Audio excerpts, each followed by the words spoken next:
What's up? Welcome back to the channel. In this video, I'll be making a comparison between doing data annotation and doing food delivery, which is what I've been doing on this channel before I switched over to data annotation. First off, let's consider all the upfront costs and what you need to start on food delivery. First, you need a car, and from there, you're gonna rack up miles where you're gonna need to rotate your tires and get new tires. You're gonna have to change your oil, and you have to pay for gas. The gas will depend on how much you drive. Typically, I was averaging, during the peak, I was averaging like $4 a mile, which was fantastic. It's just basically a commute from work that normal people do. Or after the Seattle has changed, then I had to drive even further. I was driving about 50% more.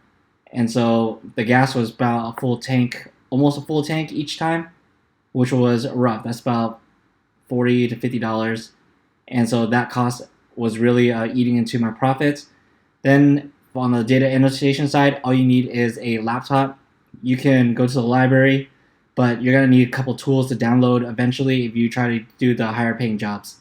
So how much can you make doing food delivery?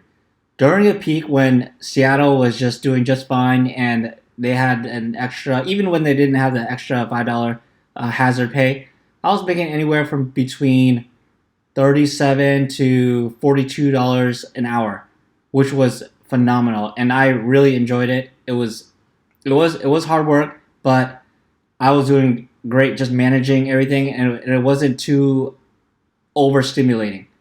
In contrast, on data annotation, you can make anywhere between $20 and $70 depending on your skill set. And the good thing about that is it's dependent on your skill set, and you can prove that you are skilled in a certain area by taking tests online, and then if you prove yourself, then you could get paid more. But now that Seattle has totally decimated the food delivery, I have to drive outside, and now it's more closer to between 30 and 35. 35 is when it's like a Friday or Saturday when there's a bunch of pizza orders.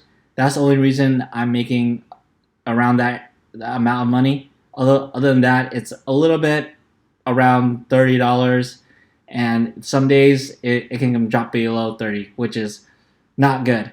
And so between the two, data annotation, as long as you're skilled, then you can definitely make more working on that platform. So a little bit more background about having to drive outside of Seattle.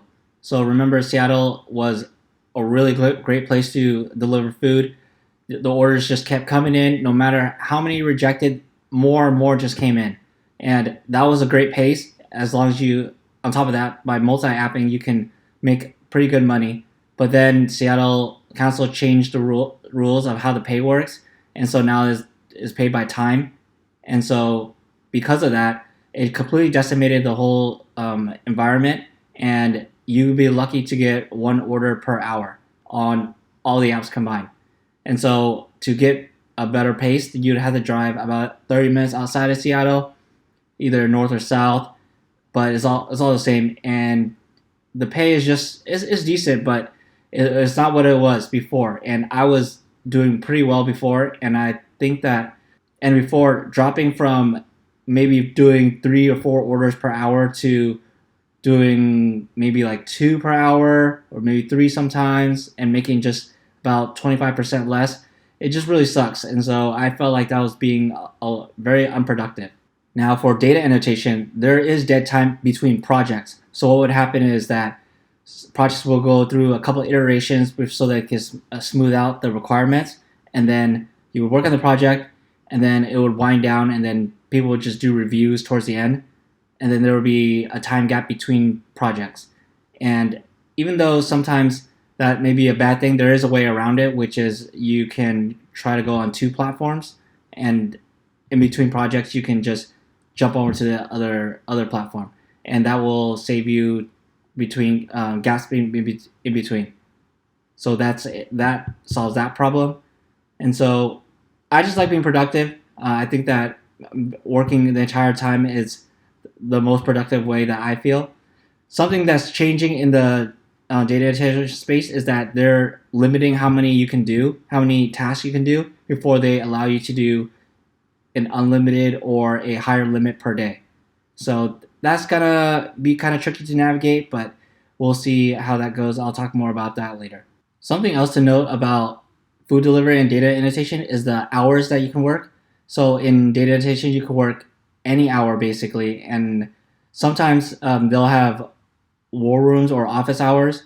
Basically, they'll have somebody there to help you if you have any questions. So, and that's typically between working hours. But you can still work outside of working hours if you don't need the help. In contrast with food delivery, the peak times are let's see, lunch and dinner, and after that, it slows down significantly, and you can't make as much. So that's something to keep in mind when making that comparison. If anything, if I were to ever combine the two, I would work during the peak hours of lunch and dinner, and then during those off hours, I would work with data annotation. Overall, I do like doing both. It's just that I am a lot more productive doing data annotation, just making more and just working from home as opposed to food delivery. But food delivery, just because it's been destroyed in Seattle, is no longer even viable. I just can't do it anymore, and so I just have to switch over to a different platform and work with data annotation. So that's it for this video, just making a quick comparison of the two and why I'm probably unlikely to go back to doing food delivery. Maybe I might pick it up here or there if I need to, if there's a gap between projects that I don't have anything going on. But other than that, that's just a quick comparison. And if you want to know how to get started on data annotation, just check out this video right here, and I'll explain how you can get started.